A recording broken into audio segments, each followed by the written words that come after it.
Hello everyone, my name is Felipe Pereira de Matos Borges from the Federal University of Santa Maria, and I'm here to present our paper, Design and Comparative Analysis of Adaptive Control Strategies for Model Rocket Apogee Precision. This research was conducted with my colleagues Matos Marinato, Arthur Denardi, Carlos Nascimento, Luiz Félix, Pedro Gluszczuk, and our advisor, Professor Lucas Visotto Bellinasco. In the world of model rocketry competitions, such as the Latin America Space Challenge, the goal is not just to fly high, but to fly with precision. Success is often defined by how close a rocket can get to a predetermined target apogee. And you can imagine why this is a significant engineering challenge. The rocket's flight is subject to many uncertainties.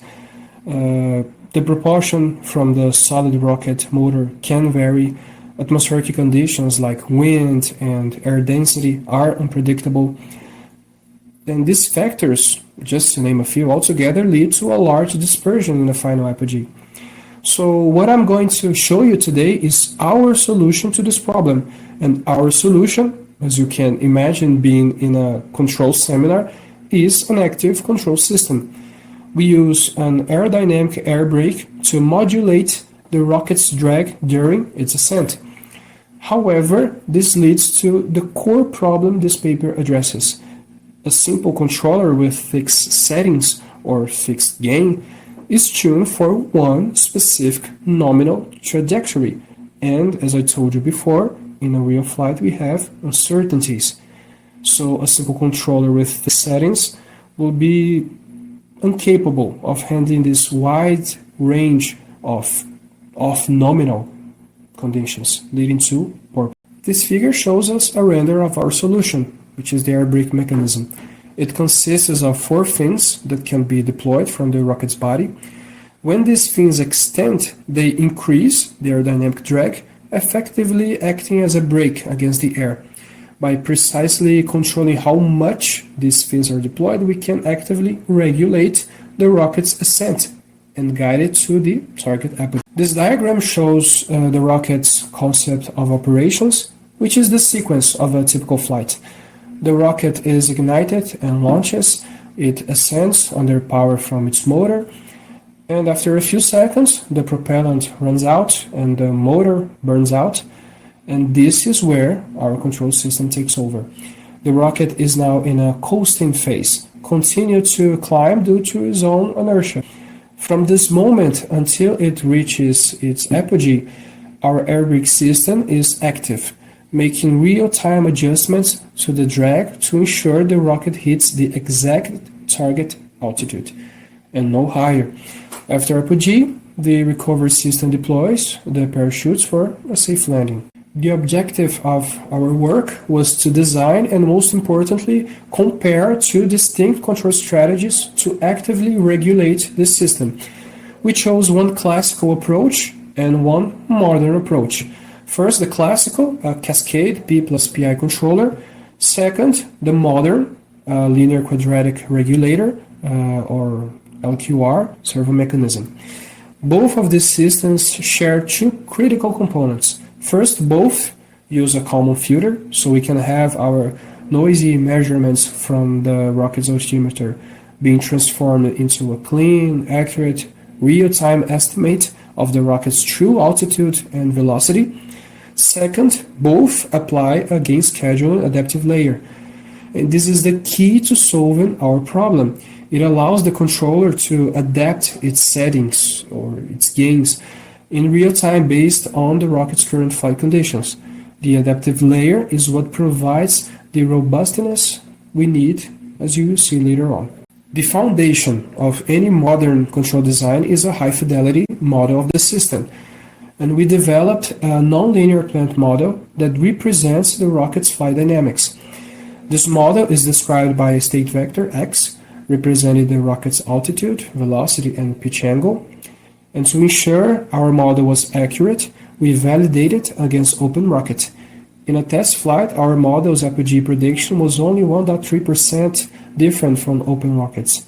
And that gave us the confidence we needed to ensure that our model was suitable for designing our controllers.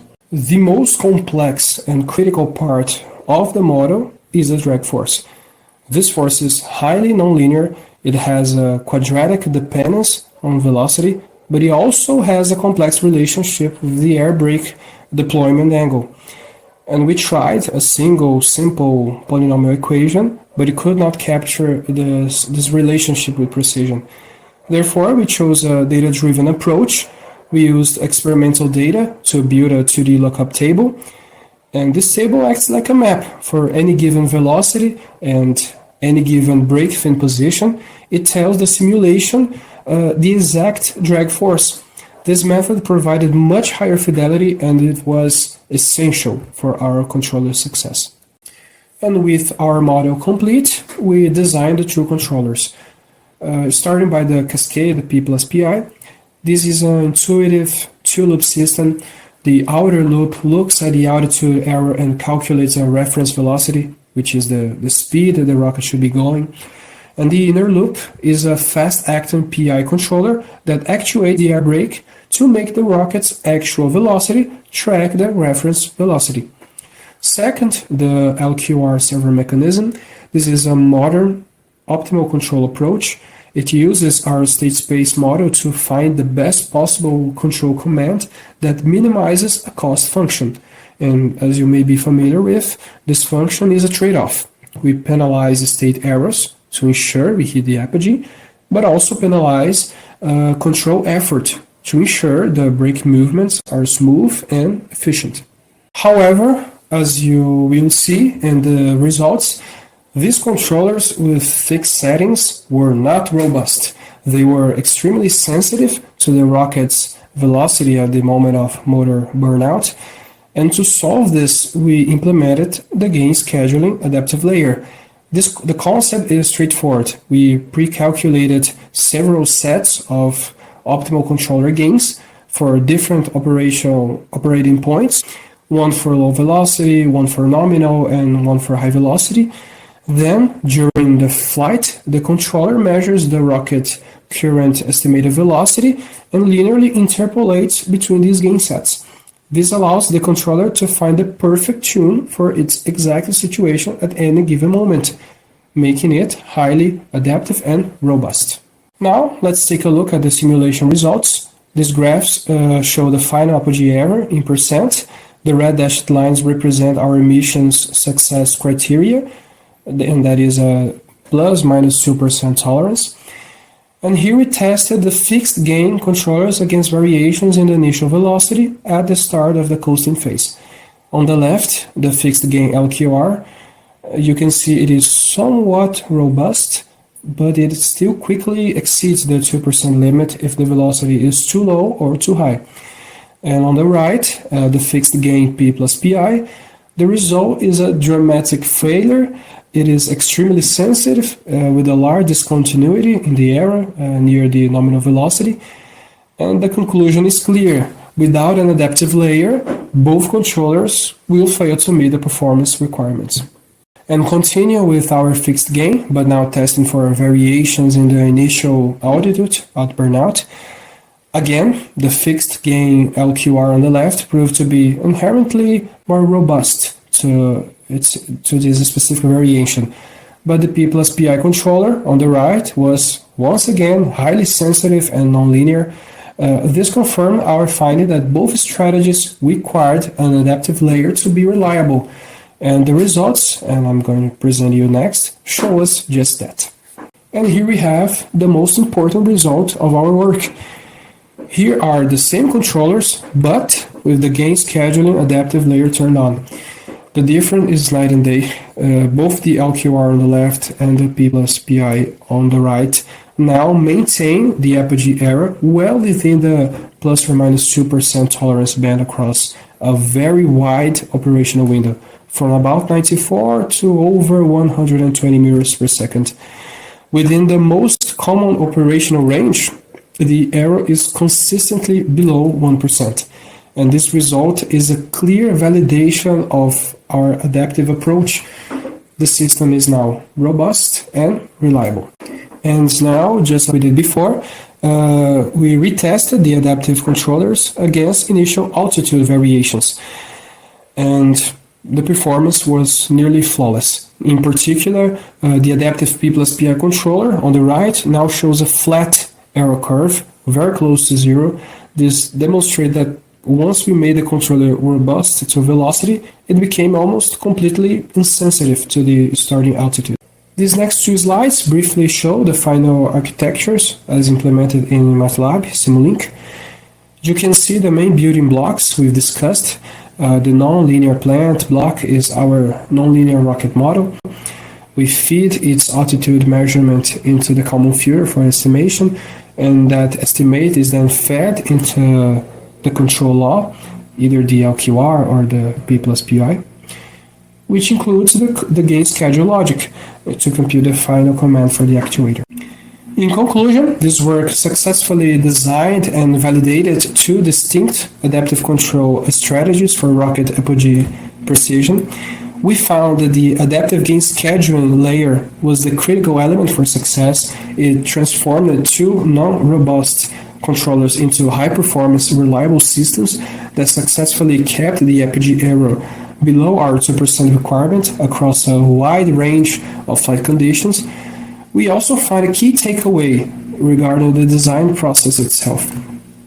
While both final adaptive controllers worked, the modern LQR approach required more mathematical modeling upfront, but it led to a more systematic and predictable design cycle. The classical P+PI controller, while simpler in concept, was more difficult to tune for robustness. And this suggests that for complex systems with large uncertainties, the initial investment in modern control theory can lead to a more efficient and reliable design process. And for future work, we have three main paths. First, we can refine the plant model to include the physical dynamics of the servo motor, such as its speed and force limits. Second, we can explore more advanced state estimators like an extended or unscented Kalman filter to better handle the system's nonlinearities. And finally, the ultimate next step is to migrate this algorithm from the simulation environment to an embedded microcontroller and perform hardware-in-the-loop simulations, which is the last stage of testing before the system is deployed on a competition vehicle. And now I would like to sincerely thank Professor Lucas Visotto Belinasso for his guidance and mentorship throughout this project. And I would also like to thank CAPES ProX for their financial support. This is our references. Thank you for your attention.